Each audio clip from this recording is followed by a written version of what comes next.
Assalamu alaikum and welcome back to the new class. په دې کلاس کې به د I want to plus verb structure په اړه خبرې کوو. کومه چې په conversations او په ورځنیو خبرو کې بیخي زیاته استعمالیږي او ډیره مهمه structure ده. راځو د structure په طرف. تاسو نه د هیله کوم که مو یوټیوب چینل نه وي سبسکرایب کړی نو چینل درسره سبسکرایب کړئ او ویډیو هم د نورو دوستانو سره شیر کړئ. I want to plus verb معنا لري زه غواړم چې. I want to plus verb معنا زه غواړم چې. لکه مونږ او تاسو ساده پښتو کې وایو زه غواړم چې کور ته لاړ شم. زه غواړم چې هغې ته زنګ وکړم او زه غواړم چې کار وکړم. د دغه ډول ټولو جملو لپاره مونږ او تاسو I want to plus verb structure استعمالوو. نو دا چې څه ډول مونږ او تاسو باید په دې باندې جملې جوړې کړو او څنګه باید دا د جملو لپاره وکاروو نو تاسو لومړی مثال ته وګورئ نور به ښه ورباندې پوه شئ. I want to learn English. I want to learn English. زه غواړم چې انګلیش زده کړم. I want to learn English. زه غواړم چې انګلیش زده کړم. نو تاسو اوس جملې ته وګورئ چې څه ډول په اسانۍ سټرکچر پکې عملي شوي ده.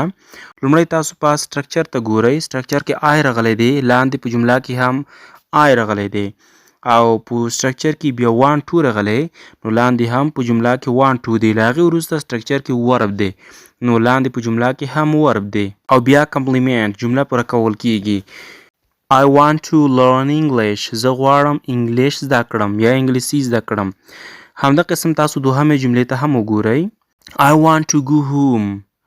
I want to go home. زه غواړم کور ته لاړ شم.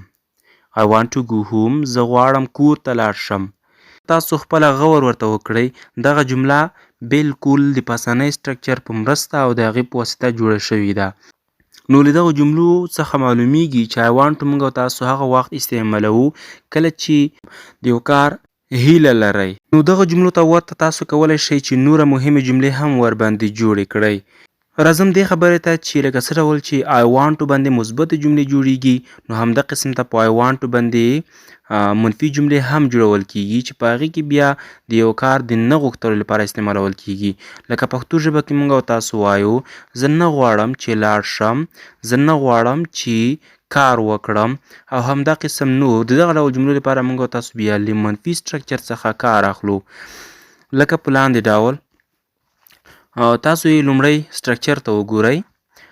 I plus don't چې شارټ فارم دی do not دی او له هغې وروسته want to plus verb. په دغه سټرکچر باندې موږ او تاسو منفي جملې جوړولی شو په want to باندې. تاسو اوس ورته ګورئ مثالونو ته. I don't want to call him. I don't want to call him.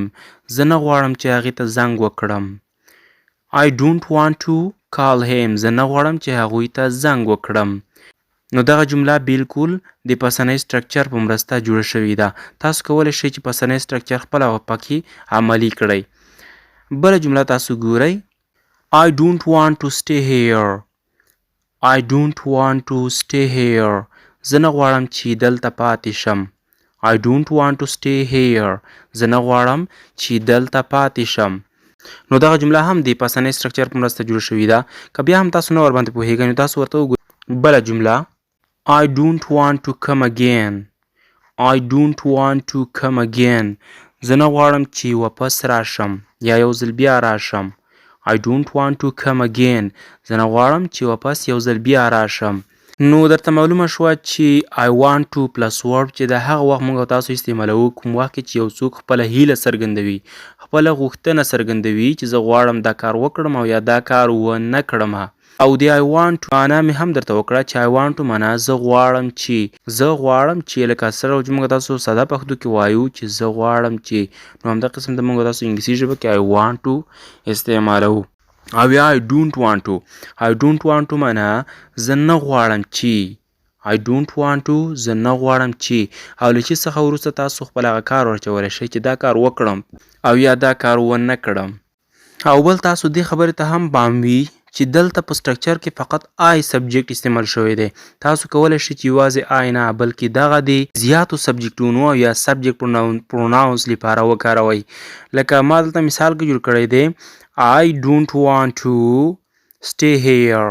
I don't want to stay here دی نو زه وایم چې you don't want to stay here ته نه غواړې چې دلته پاتې شې او یا we don't want to stay here موږ نه غواړو چې دلته پاتې شو همدا قسم په مثبت سټرکچر باندې هم تاسو کولی شئ چې په هغې کې هم څه وکړئ په هغې کې هم سبجیکټ وکاروئ نه یوازې آی مې دلته ستاسو لپاره ستاسو د اسانتیا لپاره راوړی دی تر څو تاسو ښه ورباندې پوه شئ دغه وه د I want to plus word په اړه یوه مهمه او ضروري سټرکچر خدای تعالی دې وکړي چې تاسو ورباندې پوه شوي وئ کوشش وکړئ په دې باندې نورې جملې او مثالونه جوړ کړئ او هم یې په محاورو کې وکاروئ تر څو په سم او صحیح ډول مو زده شي نو په بله یوه مهمه او ضروري ویډیو کې چې ستاسو درنه حضور ته حاضرېږم تر هغې ماته اجازه راکړئ او تاسو ښاد او آباد اوسئ